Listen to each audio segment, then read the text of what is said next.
Turner said, I want to cause a national crisis over slavery. That's why I'm doing this. To be honest, We're told that Hamas took maybe 290 hostages. Guess what?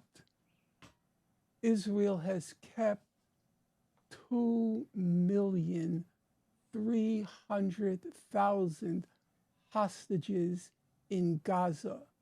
The condition being you can't leave until you overthrow Hamas. That's why they're being kept hostage. So I, for one, want the Israeli hostages freed, the 290, and I want the 2,300,000 Gaza hostages freed.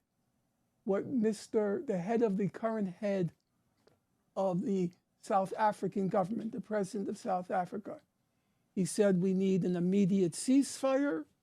We need the 290, he didn't give the figure, but the hostages freed. And then he said, and the blockade of Gaza has to be lifted. That blockade is holding 2,300,000 people hostage, half of whom 1,150,000 are children. I do believe I'm old-fashioned. I do believe the truth comes out in the conflict of opinions, and then the viewers can listen, and when they are doubtful, they can check, and that's the way I think truth is discovered. If you're interested, and I would point to your listeners, every year, the UN General Assembly votes on a resolution called Peaceful Settlement of the Palestine question. And every year, the whole world votes on one side, namely the terms that are spelled out, Israel, the United States, and some Pacific atolls, Tuvalu, Palau, Tonga, together with the US and Israel, vote against it. That record cannot be easily effaced because it's been every year since maybe 2000. That's what the record shows. But how many of those? Okay, let him answer. Allow me. We got to dice it. Right. Finish. Okay, go ahead. Let me fast forward to the present. Please. You talk about, is it global jihadi? Is it for a Palestinian state? I don't think, with all due regard to you, I don't think it's very complicated what happened. The Palestine question had vanished from the international agenda. I myself, and I've freely admitted it in interviews, beginning in 2020, I gave up. After 40 years of devoting myself and my entire adult life to chronicling what happened in Gaza, I gave up. And so the people there, they saw that the international community had itself given up on Gaza and given up on the Palestinians. So does it require a knowledge of whether it's global jihadi, a Palestinian state, an Islamic state, or to use Eli Lake's expression, let's apply Occam's razor. Occam razor, for those of you who don't know, it's simple. Tell for Periel. No, for everyone. It just means sometimes the simplest explanation or the most obvious explanation is the right explanation. Yeah. I think the simplest explanation and the right explanation is 2.3 million people were holed up in the concentration camp with no hope in the future, none. Even Norman G. Finkelstein from Brooklyn, New York, who gave over his entire adult life to trying to get fairness for the Palestinians, had given up.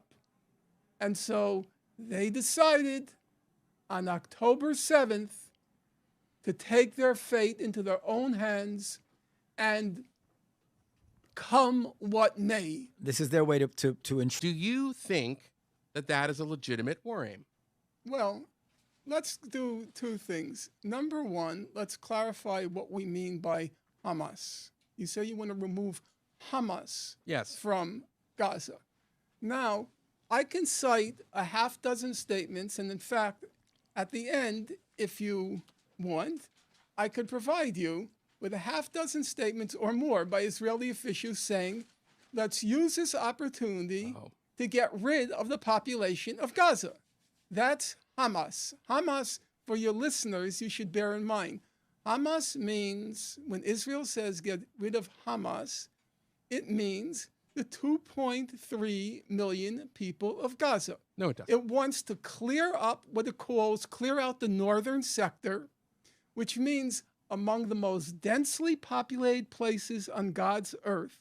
They want to take half the population, namely what's called the northern sector, and push them into the south.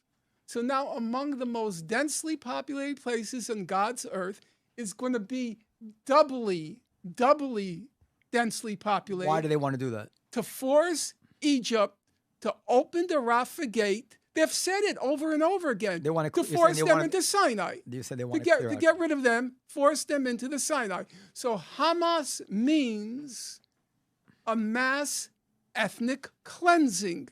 That's what it means when you say Hamas. No, it doesn't. Guys, right now, 2%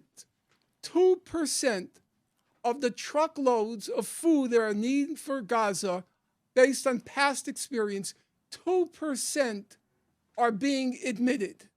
Right now, all the human rights organizations are saying, all of them, there's a crisis in the fuel, which means the hospitals are going to not be able to function. They're going to become dysfunctional.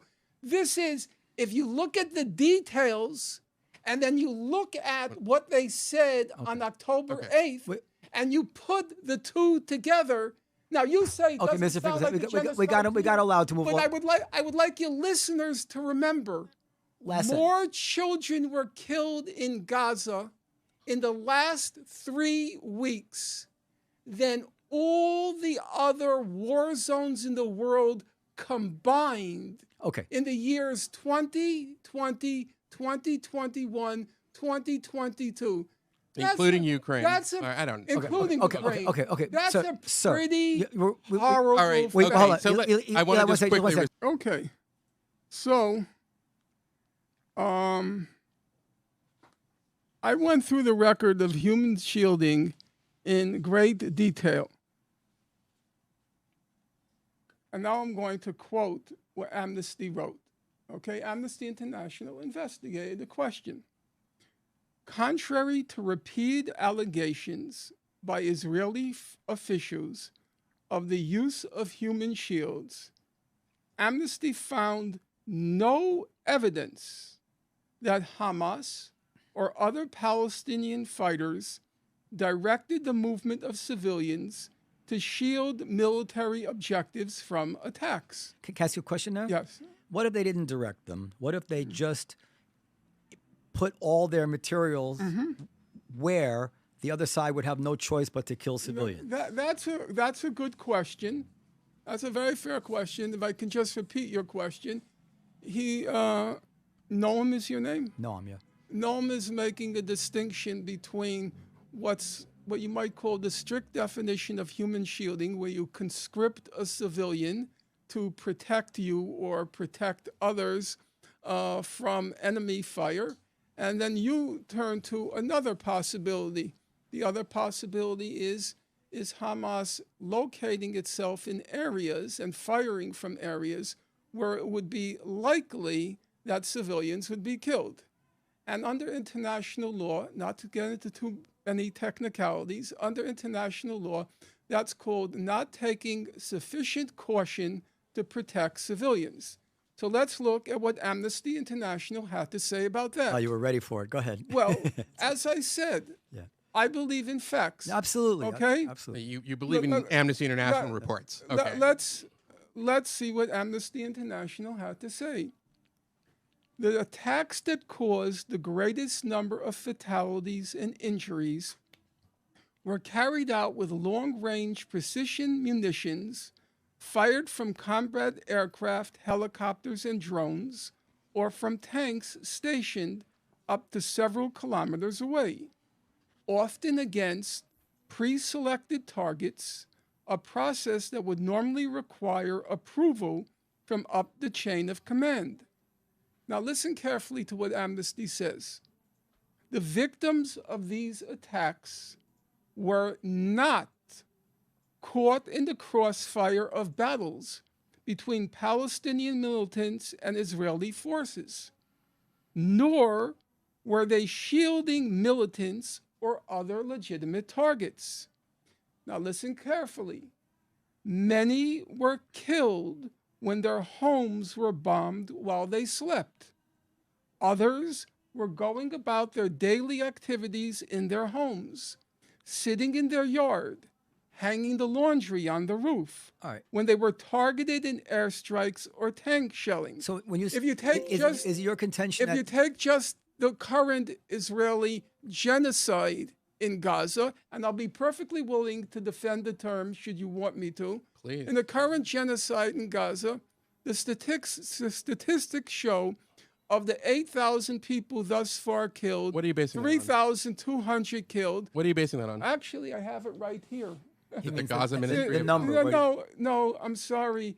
I think I just said, Eli, it's very unwise, imprudent to use cheap tactics with me. It won't work. What's the cheap I just said, Eli, I would never cite a Hamas source. Excellent. Okay? So, according to the most recent statistic, allow me 1 second, I have it. How do they get statistics other than through Hamas? That's what I'm wondering. Well, I'll get to that in a moment. Okay.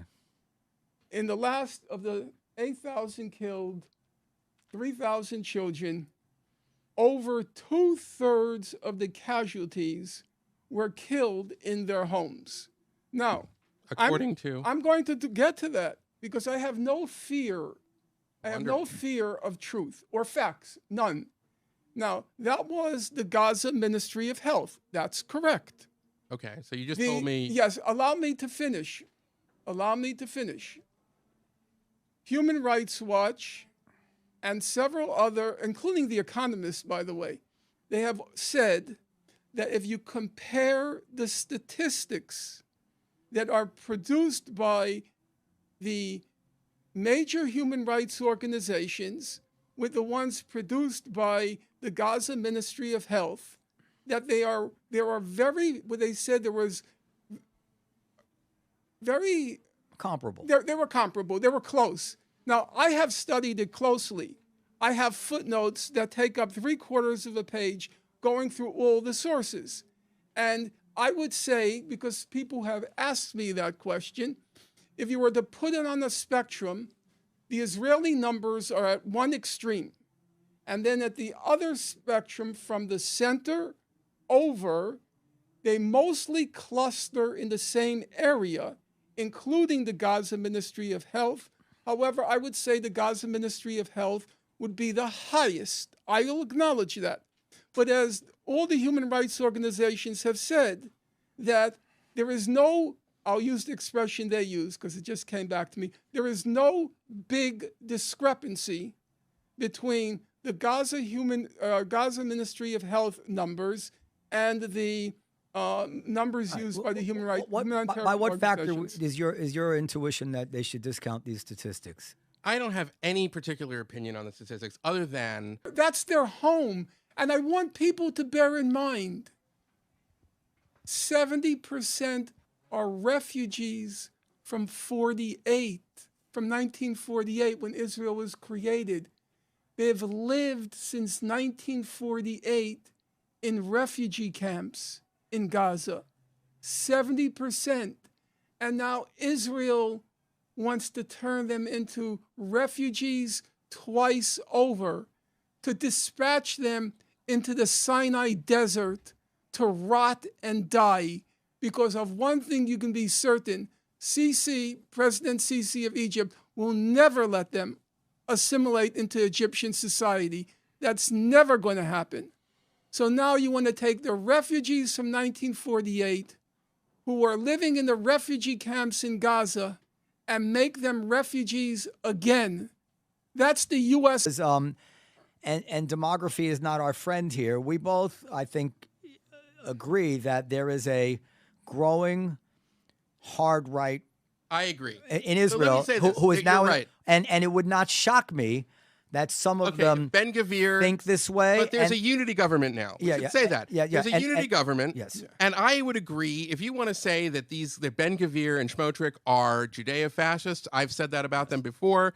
I 100% He has. agree. I heard him say that. But So I'm not going to argue that those people have terrible ideas and they do want to expel. But so far, Israel hasn't done that. What Israel did do is it left Gaza.